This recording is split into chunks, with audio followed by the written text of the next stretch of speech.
Hello Internet, my name is Lave and I watched The Gentleman, which is the latest film written or co-written and directed by Guy Ritchie, who you may know as the director of Aladdin or the Sherlock Holmes movies and the that King Arthur movie. But for me, he will always be known as the director of Lock, Stock and Two Smoking Barrels and Snatch. So it's really good to see him return to his mock-ney crime comedy drama roots. This one stars Matthew McConaughey as an American drug lord in London trying to sell his marijuana empire for the princely sum of £400 million so he can retire, which doesn't exactly go to plan as many unsavoury characters want a piece of the pie. So yeah, Guy Ritchie is definitely having fun in familiar territory here. It's rated 18. The humour is quite crass and very laddish, but it's got a great soundtrack and his usual visual flair. I mean, it even starts with a James Bond-esque title sequence. It's also got a meta quality to it. Hugh Grant has ironically been cast as a reporter called Fletcher trying to blackmail the gangsters and get his script for a movie made,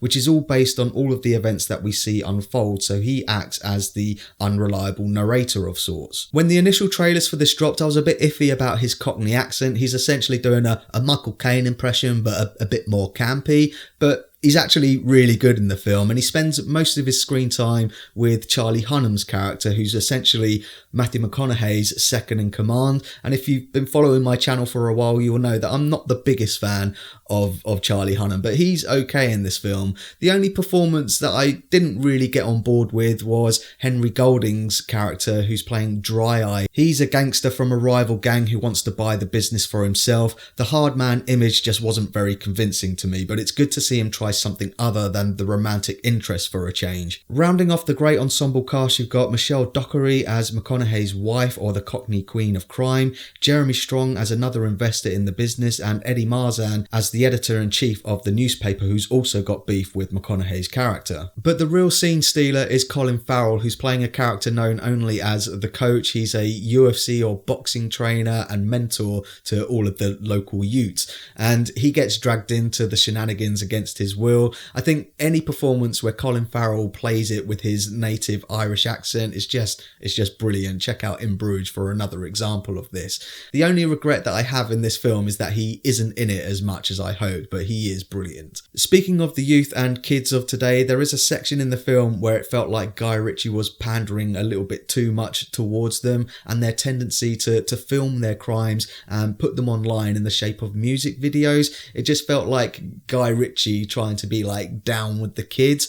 And there is another section in the film, having praised Charlie Hunnam's performance earlier on in this review, there is a section in the film where he goes to a crack den and he gives this big monologue, and it just seemed to drag on forever. But it does lead to a pretty funny chase sequence, and the overall pacing of the film is pretty snappy and fun and doesn't outstay its welcome, clocking in at under an hour and 50 minutes. Like Lock, Stock and Snatch, you've got loads of characters on the periphery of each other and their stories intersect and intertwine, but unlike those films, it doesn't have a smart or really funny climax to it. It kind of just wraps things up.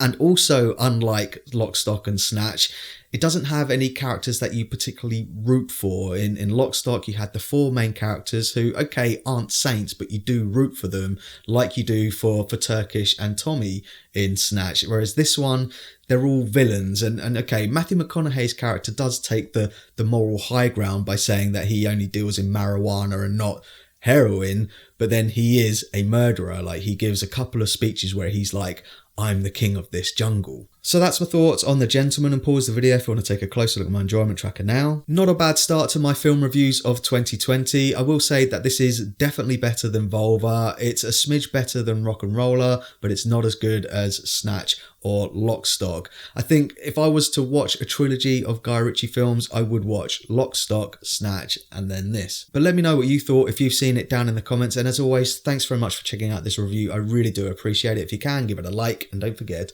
to share the Lave, you f***ing